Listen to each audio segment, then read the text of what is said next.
When it comes to emotional eating, the first thing you want to do is recognize the relationship between how you feel and how you consume food. Because if you're not aware of that relationship, then it's going to be really hard to change. Now, the single most important tool for actually discovering that relationship is by keeping a food journal. A food journal, not just where you write down the foods, but I want you to write down how you felt that day. And if you felt bad, what was it that happened that made you feel bad on that day? And what I've seen is that when patients start recording these things, they become aware of how their emotions are very often influencing their relationship to food.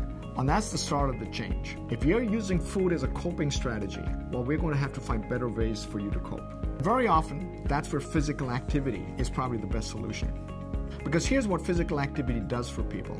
It gives you a routine. And so by having that structure, that also is going to influence how you eat.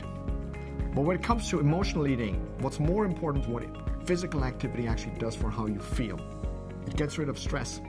It makes you feel happier. It makes you feel better about yourself. It improves your self-esteem. And so if you're a stress eater, or if you're someone who's eating because you're depressed, exercise can actually fix that.